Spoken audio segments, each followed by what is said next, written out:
நிறைய பேரபிள்ஸ்ல நான் இன்னைக்கு ஒரு பேரபிள் உங்ககிட்ட சொல்ல போறேன். ஏன் ஏசப்பா பேரபிள்ஸ் மூலமா ஜனங்கள்கிட்ட பேசினாரு?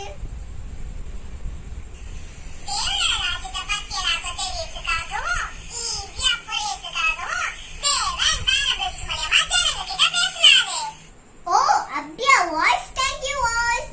Matthew 13th chapter verses 3 to 9. வாங்க நம்ம பேரபிள்குள்ள போலாமா? வாங்க போலாம். விதைக்கிறவன் விதைக்க புறப்பட்டான். சில விதைகள் வழியருகே விழுந்தது. பறவைகள் வந்து கொத்தி போட்டது. சில விதைகள் பாறை மேலே விழுந்தது. சீக்கிரமாய் வளர்ந்து வெயில் அது மேலே பட்டு காய்ந்து போனது.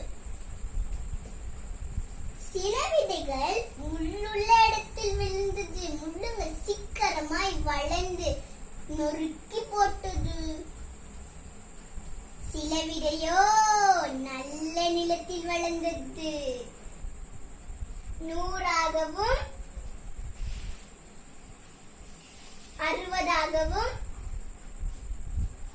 30ஆகவும் பலன் கொடுத்தது.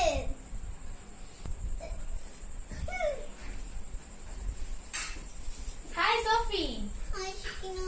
ஏன் சோகமா இருக்க?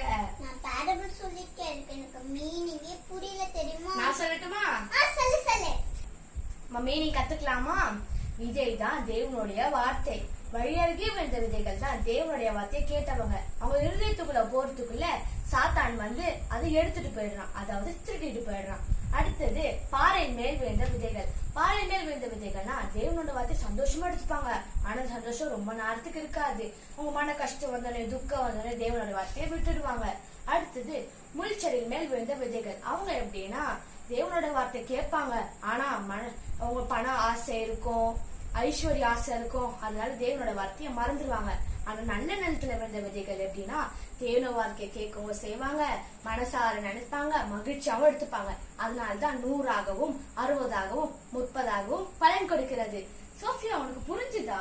புரிஞ்சது. உனக்கு புரிஞ்சதுன்னா அவங்களுக்கு புரிஞ்சிருக்கனால நல்லா புரிஞ்சிருக்கும். ஓகே.